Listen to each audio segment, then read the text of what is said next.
everyone. My name is Taraneh Kamyab. I'm a WITS ambassador at North Carolina, Charlotte. I'm a PhD candidate in an interdisciplinary engineering program, and today we are having a session with two data science professionals with a STEM background. We want to ask some interesting questions about their journey, and then having their opinion about a STEM resume, how to edit and polish that to be outstanding and compatible for a data science possession application. We have two speakers today, Jie, Nissel and Elizabeth Johnson. Both are very, very successful in their own profession. Jie is a principal data scientist at Ally Bank, and Elizabeth is a lead data scientist at the Lowe Corporation.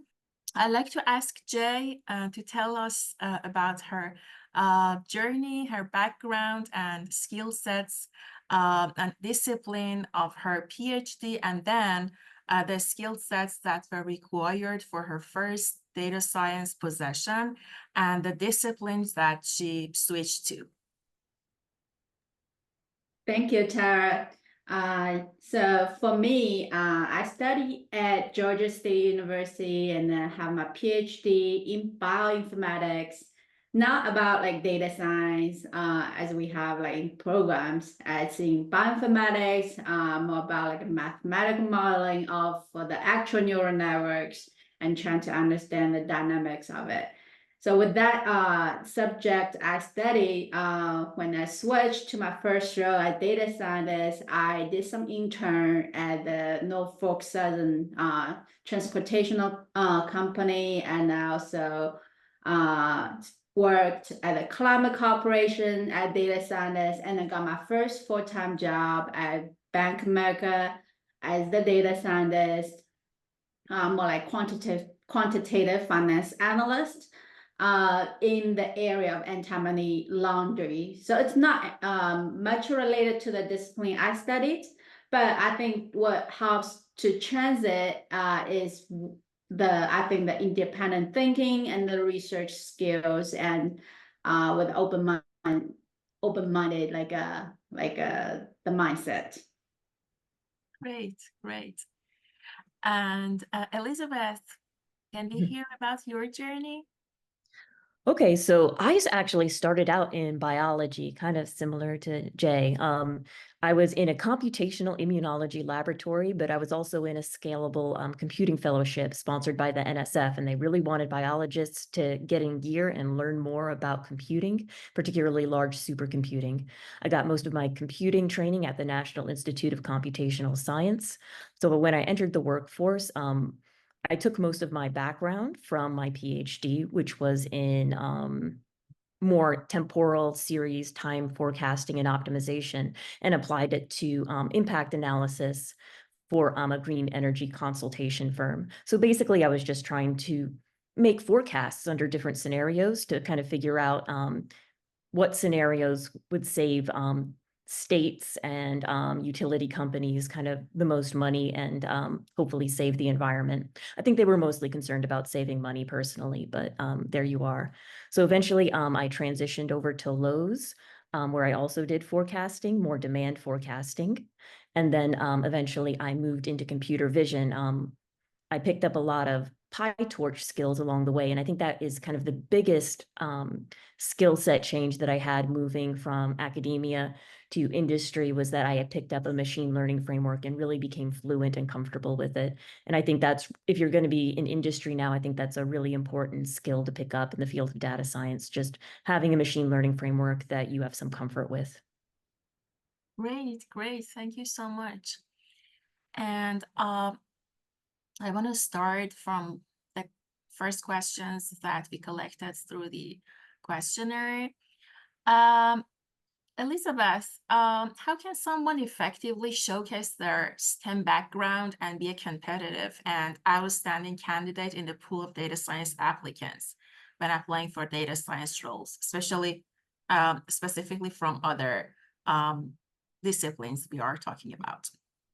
Okay, so I know this isn't very ATS friendly, Mhm. but I have had resumes where people actually, in their skill set, they would actually have links to their GitHub account where they had projects kind of showcasing that skill set, or to a paper showcasing that skill set. And that really made them stand out, because a lot of people will just put whatever copy and pasted skill set they see kind of on the job posting into their resume to kind of make it look like it fits the job. But it's really heartening to see that they actually have real kind of physical evidence of coding experience to back those skills up. Now, again, not ATS friendly. If you give that to HR and they put it through their systems, it's going to choke out and spit out garbage. So that is something I would more submit in the second round of interviews, when you're actually talking to somebody technical who can appreciate what they're seeing. Right, right. What's your opinion, Jie? So yeah, I agree with what Elizabeth said. The physical evidence from like a portfolio of projects in GitHub or somewhere else, or something Kaggle competition with some like a achievement and to me to add more on that, I think to be out to stand out, I think it's also important to know like what are the companies looking for, what's this role is looking for on the candidates, and then from that prepare your tech stack if those are matching to the role, if your projects you worked on match to the experience work you have matches to the role. Yeah, yeah. Great. Okay.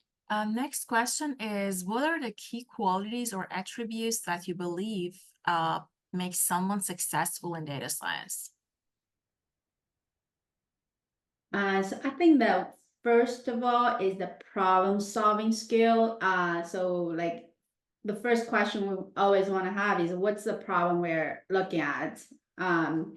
And then what's the value can bring from solving this problem?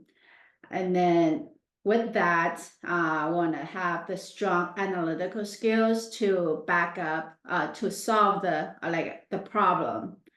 And with going more details to solve the problem, programming skill, and then the framework, like what's the solution, modeling, ML, AI, or Gen AI, like what should we choose, which one is the most the best solution for this use case.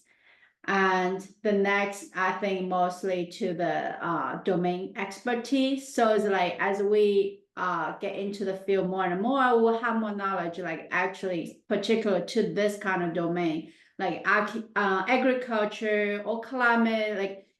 Each of them has their own tech stack to me.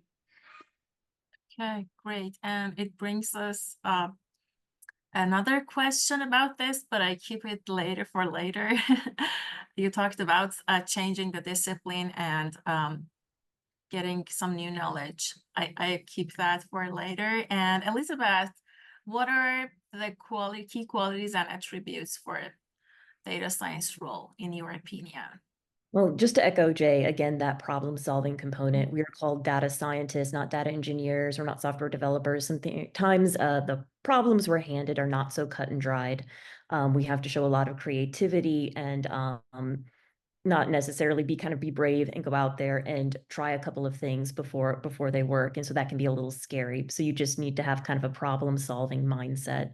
A lot of times, what you need to do isn't necessarily in a book. And so I think just emphasizing that data scientist component, you're going to have to research, you're going to have to experiment, you're going to have to try things. Things aren't cut and dried. And so seeing somebody who has that capability to go out there and figure something out on their own without too much hand-holding, that is kind of what is expected of a data scientist, kind of that independence of thought and the kind of ability to think and strategize independently. Another thing that I think gets overlooked sometimes is the communication skills. We tend to be a little bit more business facing than our other technical counterparts.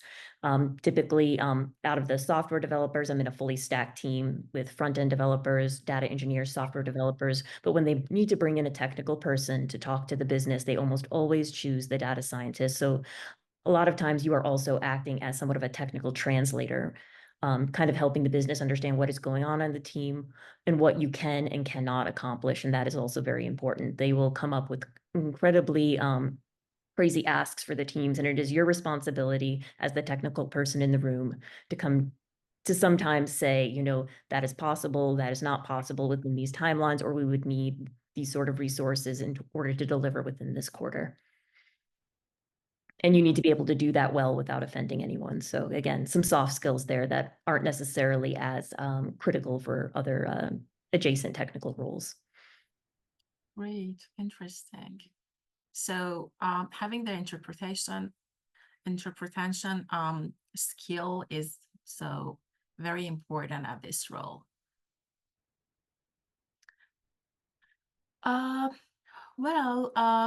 What are opportunities for growth do you see in data science that STEM professionals can leverage comparing to other educated people?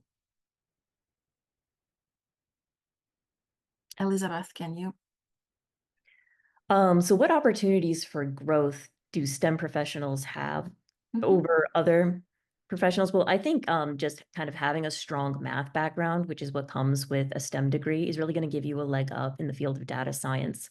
It really helps not only to just be able to use the algorithms, but understand what they're doing under the hood, particularly when they hallucinate, put out weird outputs. Sometimes knowing how to use the tools isn't enough. You need to understand how they're built, and sometimes you have to take them apart. So having a good, solid background in mathematics and statistics, those wonderful evergreen skills, really kind of help you grow in the field. It helps you pick up new techniques faster, because it's very easy for you, once you understand the fundamentals, to understand a new technique, because at the end of the day, most of them are operating on partial differential equations, linear algebra. It's some sort of optimization that they're doing underneath the hood. And a lot of the components that build whatever flashy new algorithm has come out, you know, next is probably not as complicated as it's being made out to be. I remember when I first started learning neural nets, they were really intimidating. For about like 5 weeks, I was really panicking because I had this new project and I had to use neural nets on it. And I'd only built toy ones kind of in graduate school. And then, you know, I got really deep into the papers before I had the epiphany. This is all linear algebra. It's just a lot of linear algebra all stacked together with some optimization at the end. And my math background really came in very handy in taking apart some of those more complex papers and turning them into usable code. Great. Thank you, Elizabeth.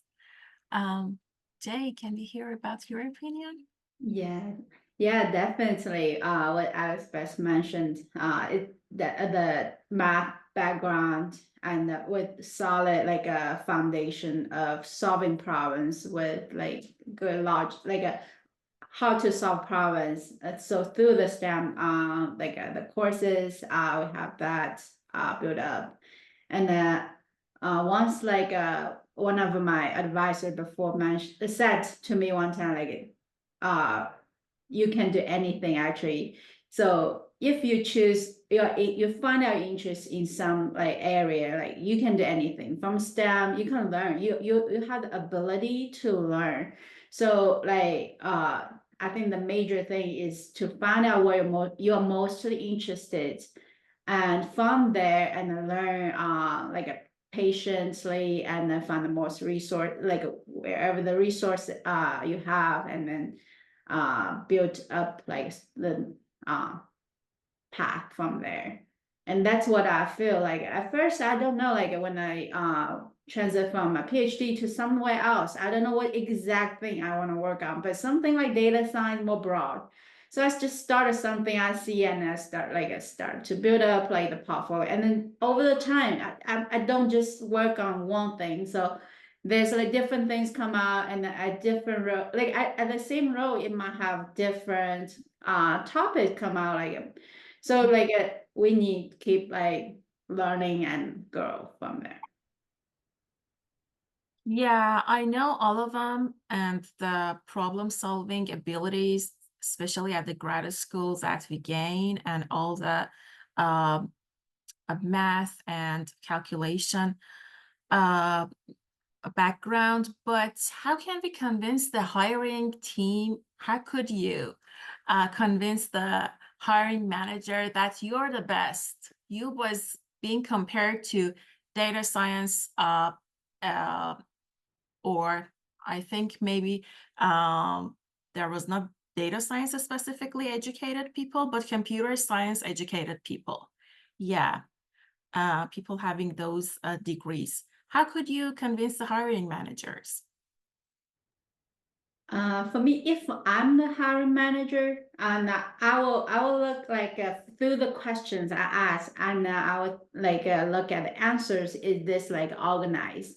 In a way, like if I ask something like how to do something, and then I will look forward for something like from the candidate, like what is the problem, what's the solution, the logic of like a logic flow to answer those questions.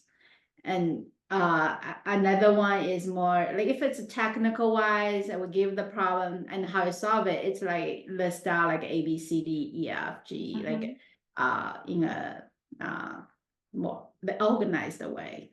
So you're not at all biased with the title of their degree, huh? Yeah, I think it's more for like how like we in our like no matter like at the point it's not about like any degrees, it's more about when we work on something, if we can And the skills. yeah do like do the work. Okay, great. How about you, Elizabeth? How could you convince your hiring team? And if you want to hire someone, how could you be convinced? So I think there is sometimes a problem with HR when they look at somebody's application and they're like, oh, this person studied environmental science, but they want to do data science.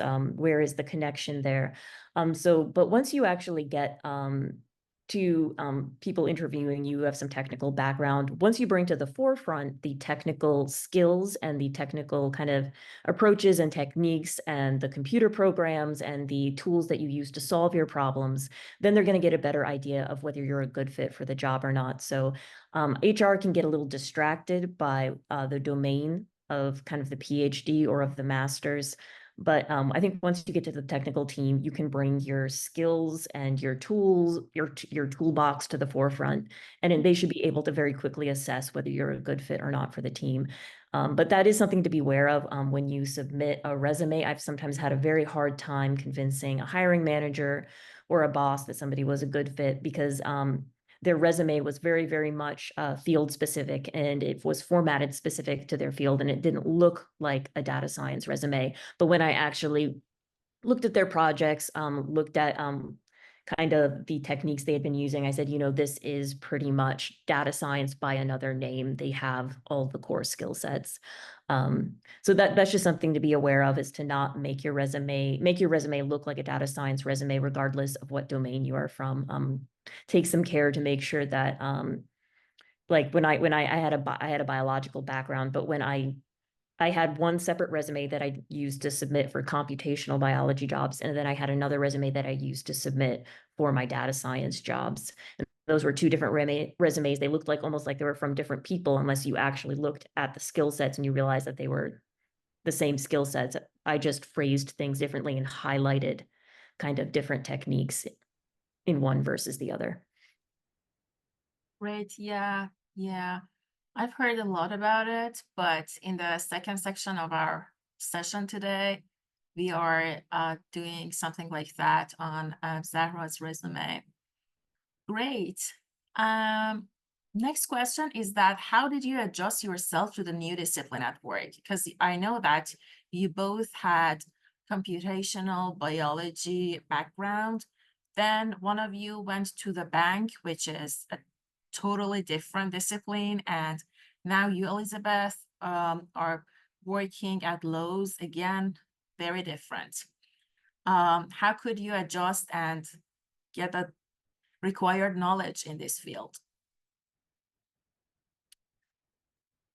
Well, I could go first, or Okay. so most of it, I had very good product managers and other analysts that I worked with that had a lot of domain knowledge. So I was able to quickly get a handle on what data was called, how the business worked. As far as the actual math and the actual algorithms, absolutely very little changed from my PhD to my to the work I did actually in a corporation. There were different names for things. They called error sometimes by a different name. They use different names for standard statistical tests, but really the math was the same. The Python was the same. Python was my coding language when I did my PhD.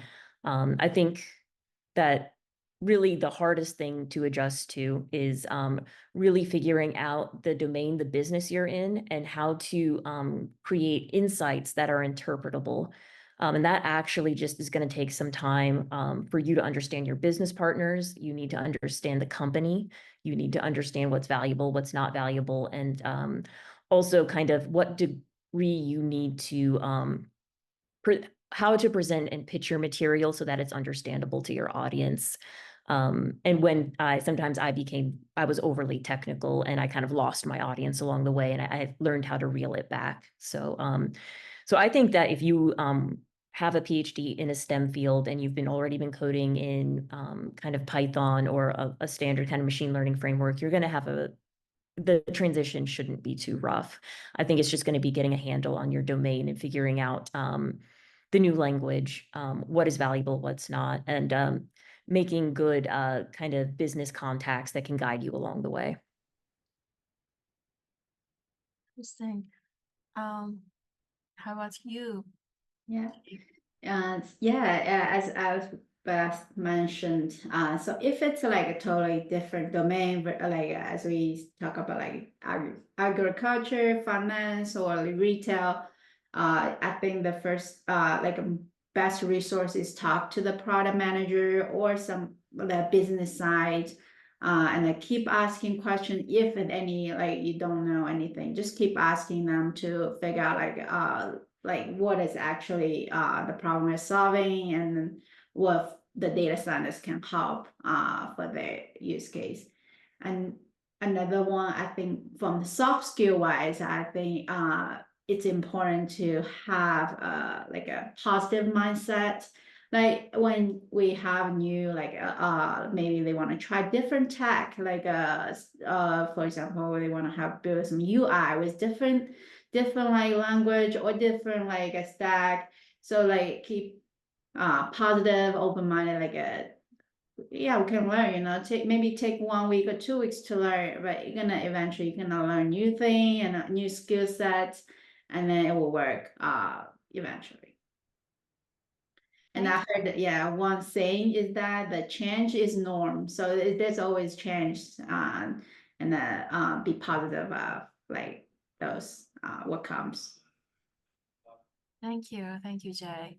And is there any specific training at the work for the people of other disciplines to get more familiar, or it's 100% up to you, the person?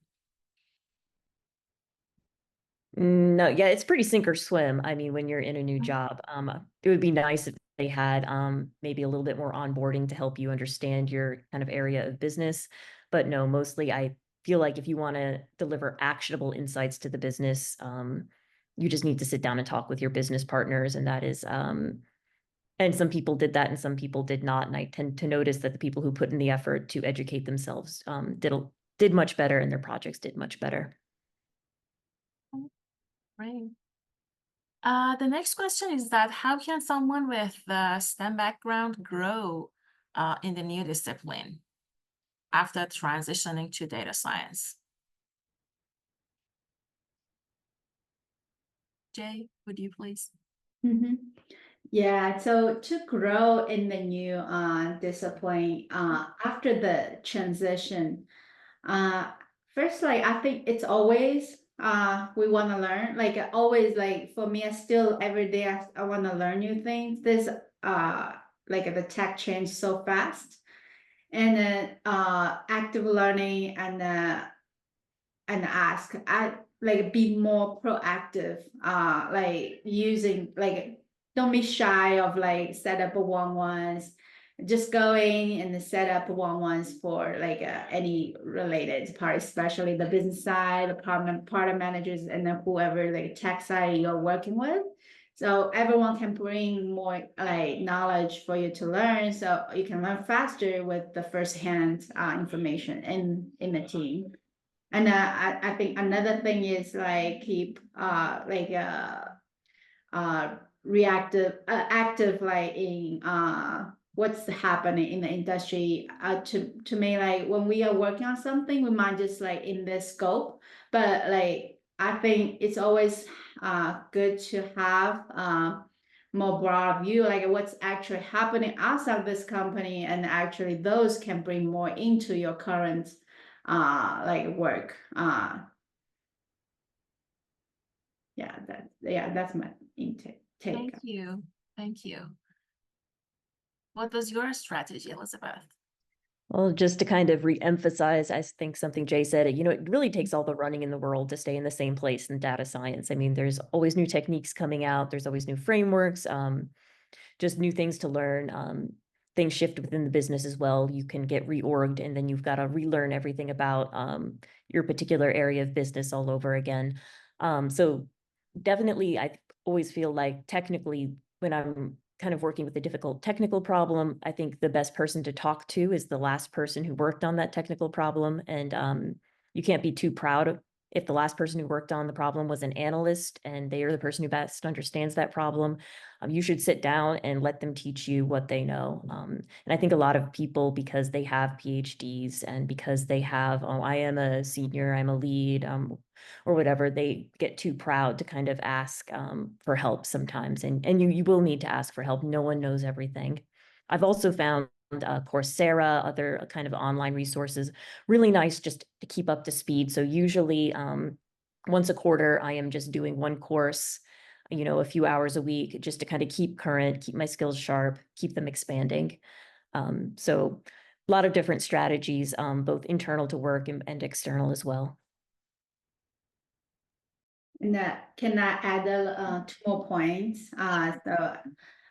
Another one I thought of is network within the data science community. And as we are talking here, I think it's a good way to to learn from each other and grow together. And the last one I have is find the mentorship. So at few years as I worked at Bank of America and later Lowe's, and then slowly I noticed, I realized like, oh, we have all the mentorship program in the company, and find it out and find a mentor for yourself, and then in the area you want to grow more, and which will be very helpful. Great. It's the first time actually I'm hearing about these services out of work that they have for mentorship. Great. And what do you think were your mistakes and your strengths and your correct decisions in terms of a strategy and soft skills in your journey to get to this point that you are now a principal data scientist?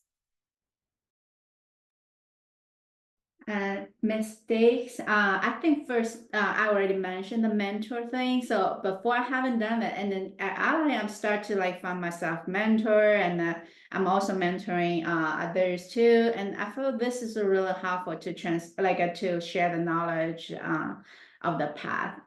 And the other one, I would do more like as I said, like being more proactive, like if I have any questions, just ask, like find the people and then find the answer, like sometimes we stop by in some way, interrupted, and then maybe I didn't get it. I should keep going, keep pushing, like for myself, like need to figure it out, and until I really figured it out. Yeah, and then strength, I think like have a good, like a strong analytical background, and learning over the time and keep learning.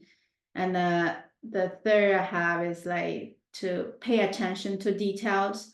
So at work, like it's not just like we run the model and it's done. So we want to make sure the model works and the number works, like at the end, the performance, and then the monitoring, like process, like, and then the documentation. It's very important. Like as I learned the documentation part, it turns out to be very critical. Like there's always in the team, people leave or people coming, and all, or like any changes happen, and then maybe lost in the sauce, like what's going on. So it's always have a good, clear and documentation.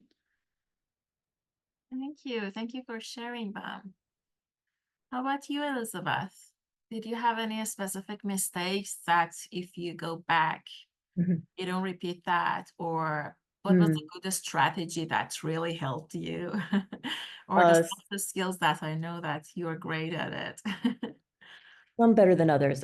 Just to echo kind of what Jie said, I got a mentor too late, and I would encourage any young professional, once they enter the workforce, the corporate world is a little complicated, and it's different from academia. Perhaps academia is also complicated in its own ways.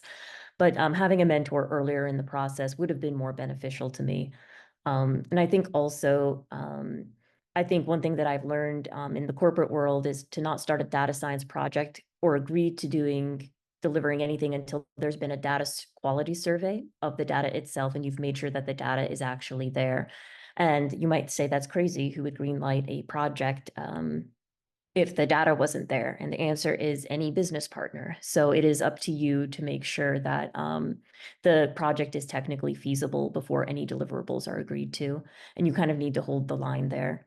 And I kind of wish that I had known that that was a perennial problem, just in corporations in general earlier on. It kind of would have saved me a lot of pain and digging through the Hadoop system at 5 a.m. in the morning.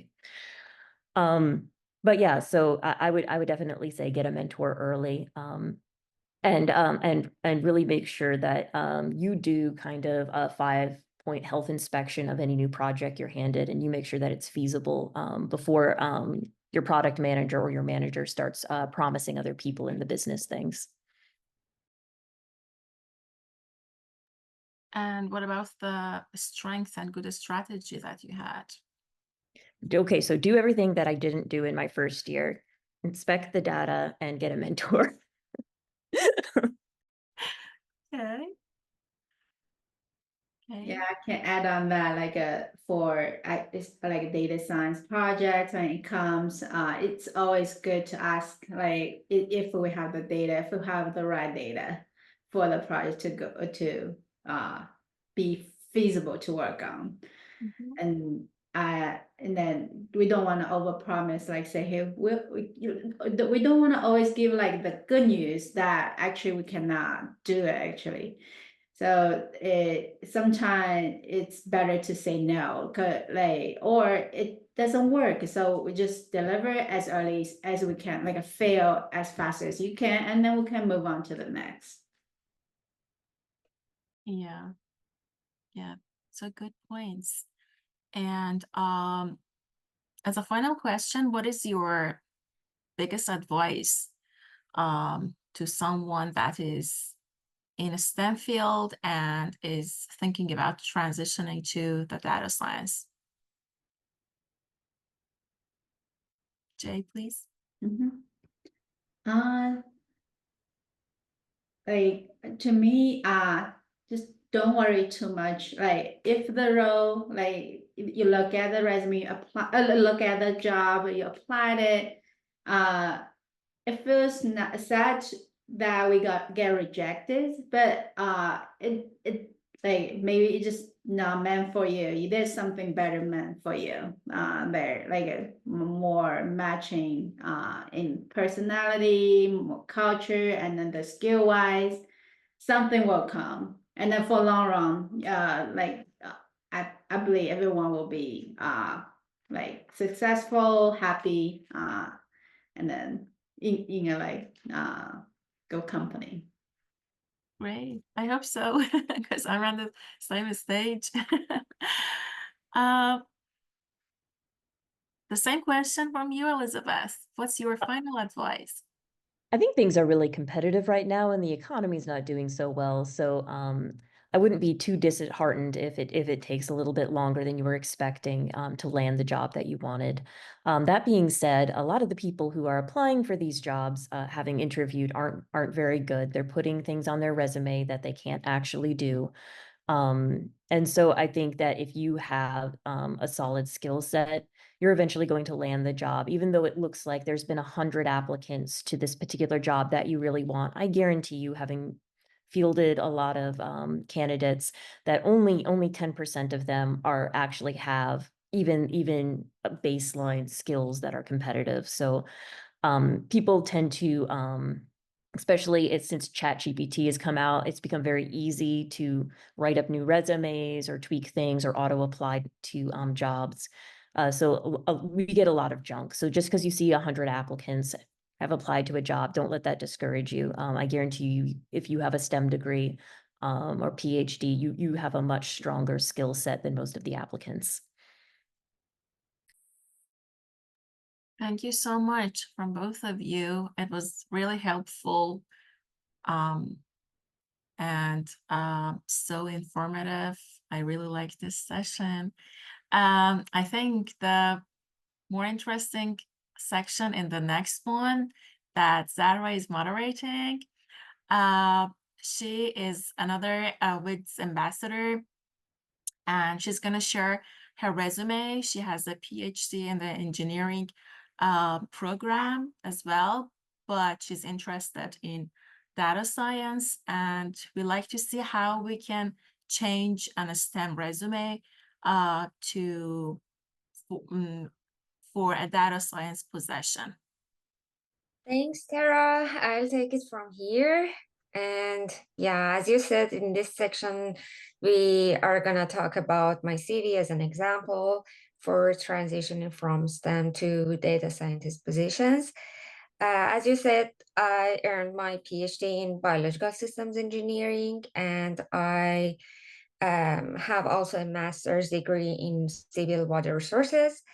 In my graduate studies, I have done tons of like data-informed modeling and assessments in natural resources applications, but still my current CV reflects more of the engineering side, like compared to the knowledge and experience I have gained in data and data-driven methods and applying all those things to my area of interest.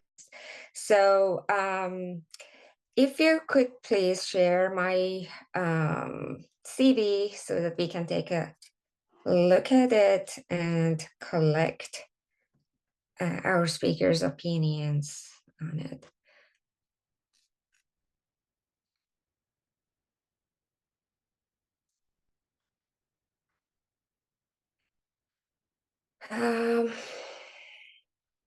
Okay, Jay, shall we start with yours?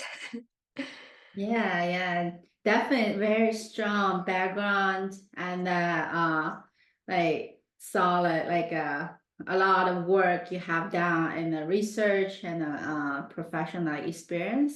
And first thing from just personal view is that I would like to have your objectives and the interests at first. So like it will be like immediately I will look into I was looking through it and I was like, I'll read the first thing I read is the objectives and the interests. I want to know more like what you're actually interested. So that there you mentioned like the socio environmental modeling and interdisciplinary research. And from that I know like you are more interested on the socio environment related and the climate related Yeah, that makes a lot of sense. I didn't know that that part of my CV could be the most interesting part too, like a hiring manager, for example. But what about you, Elizabeth? Do you have any opinion on the order of sections, or if, as you said, I need to like um, make two CVs out of this one, one Yeah, for so yeah. yeah. So yeah, actually, I'm thinking I'm going to do a 180 from Jay. And I'm going to say, don't put the objectives of interests unless you're going to talk about how passionate you are about accounting and about working for a natural gas company like Chevron, because those are the two people you're applying to. And I'm not sure if they're going to see some of this stuff and think this person is a good fit for our company. You seem like like if I was hiring you for any sort of like for the company I used to work for that did environmental impact analysis, I would look at this and I'd be like, fantastic. But for a gas company or accounting company like Deloitte, like yeah, what they're going to do is they're going to say this person's not going to stay with us for very long because we are not in her core interests. So I know that's a little bit so yeah, I would say don't put your objectives and interests down unless you're going to talk about how passionate you are about accounting and natural gas. Like it's sad that things are that way, but they're going to be worried looking at this that you're not going to stay with them. And then the other thing is I would get rid of this false dichotomy you have between professional experience and research experience, because it's almost saying my research experience isn't real world experience, and it most definitely is. So like, don't put like that you were a software tutor when you have really like hard hitting technical work down here in your research experience. There is no research experience and professional experience. There is only relevant experience. So you want to go through your professional experience and your research experience, put it under just relevant experience, and then order your relevant experience by how relevant it is to that accounting firm. That accounting firm is, I think, looking more for like LLM models. And then I think the Chevron seemed a little bit more kind of broad and kind of what it wanted. It was looking for PyTorch, kind of informatics and web scraping. Yeah, so I would that is like my gut reaction to this. It is a beautiful resume, and I just want to really highlight that.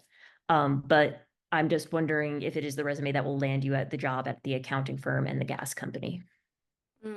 Yeah, true. Tara, could you please pull up the job advertisement so that we can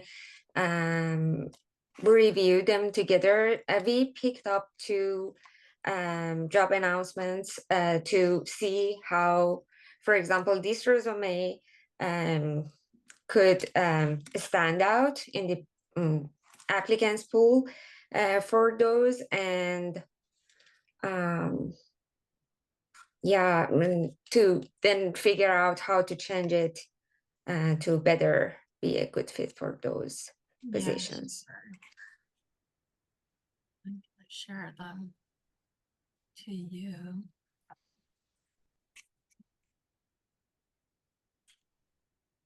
These job positions have a difference.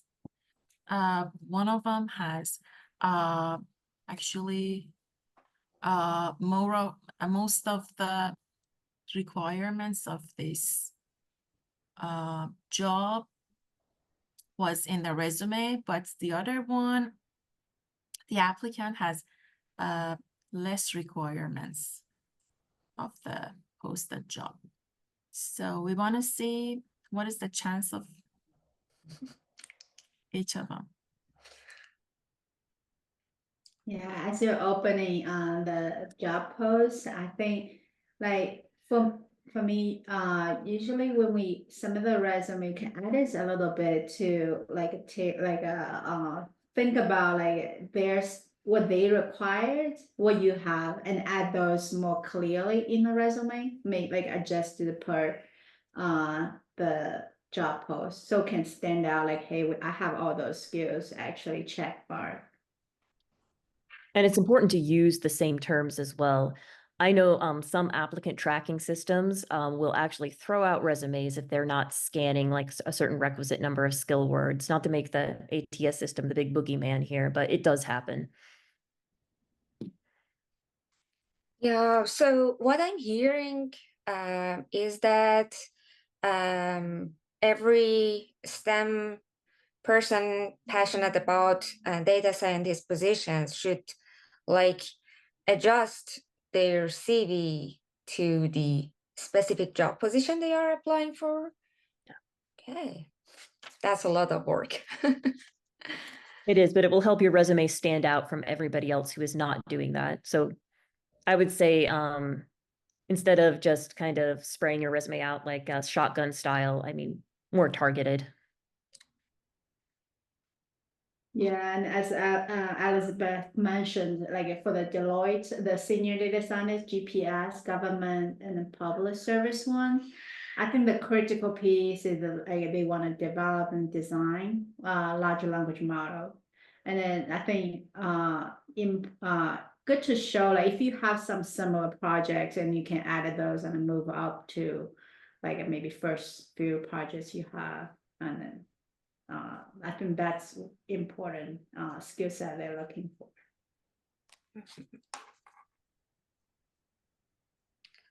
So, okay, can we go back to the CV?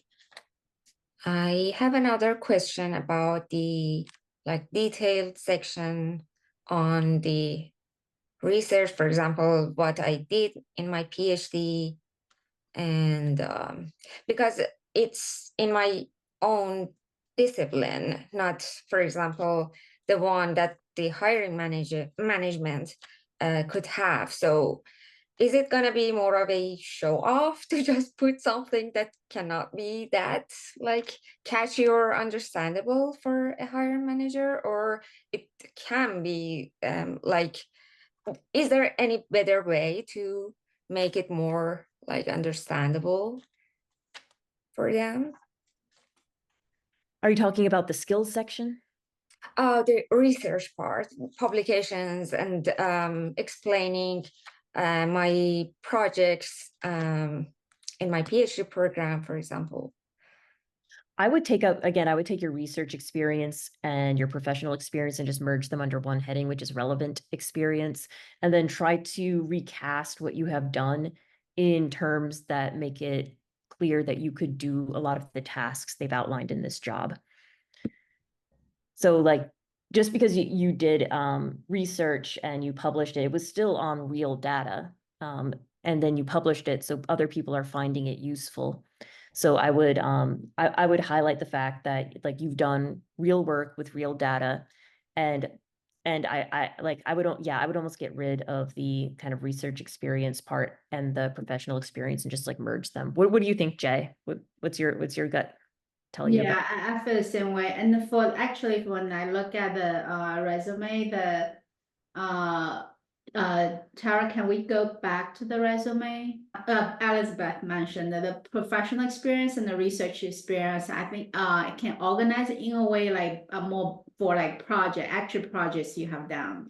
No matter it's professional research, like you have done those work like related like by topic, you can maybe highlight it like project one, what's the actual topic, and then with like a description of what's a project, what's a program language, and then what's the actual stack, like what's a modern technique you have used, like highlighted for each project. Okay, and one last thing that I'm curious about is the length of the resume. Is there any rule of thumb for that? Like, okay, if this resume is like more than 2-3 pages, I won't look at it. I don't have time for that, or something like that.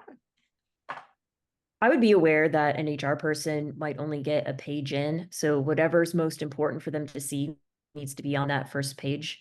But I actually don't mind because I as a person who does the technical round, having a large resume, it gives me a good jumping off point to talk with them about different things they've done. So I prefer it. I know that HR sometimes, if the information they need isn't on that first page, they're not going to be scrolling much further. Right. Yeah, I agree on that. And I think that just have the first page was most like the projects you have down and what the experience you have for like a machine learning AI and then the tech stack. And then like the program language, you can have like those highlighted first page. And then the second page could be the published papers, the conference, and the ones you have. And if the hiring manager is interested, they can scroll down and look into it. So yeah, so that means that all those things that I would want the hiring manager to look at and be impressed would be all the skills and experience that I have learned. So I would push them up on the first page, and then like all the supplementary supporting evidence that I may have should be on the second, and I don't know how many pages. Okay, so Tara, I guess we are done with this part, right? Yeah, if Jie and Elizabeth don't have any other specific comments on this resume or a generic STEM resume. I actually do have one comment. Once Yeah, you go you ahead. have earned your PhD at this point, correct? Me? Yes. Okay, then you can put your name with PhD at the top of the resume. It might help your resume stand out in a stack. I would also change it on your LinkedIn as well, because you look really young. Like in your LinkedIn profile, you look like a person who wouldn't have a PhD because you're so young. And so I would put it up top of the resume. It will also help your name stand out if a person's trying to search your name. It'll help your name pop out a little bit more. Yeah, and I mean, and obviously keep your education again on that first page. A PhD from Virginia Tech is something to be proud of. That's a very good school. So And does this education section come after the like relative experience, or I'm asking about the order.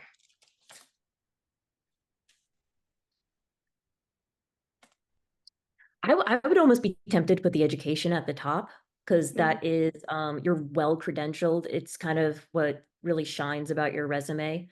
Not that like your professional experience doesn't, but to a person in HR, that it was the most easily understandable. Your certifications look really good. The schools you've gone to, fact that you have a PhD from a well-known university, I would be tempted to put that actually near the top.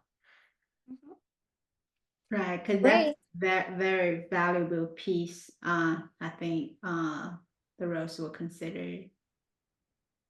Yeah, I have a one comment is that like for the home address. Usually, I don't want to put it because like you don't want to because you're sharing the resumes to people. I think maybe privacy issue. You don't want to put the address.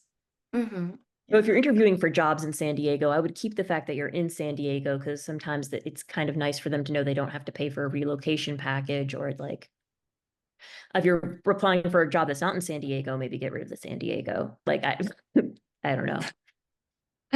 Yeah.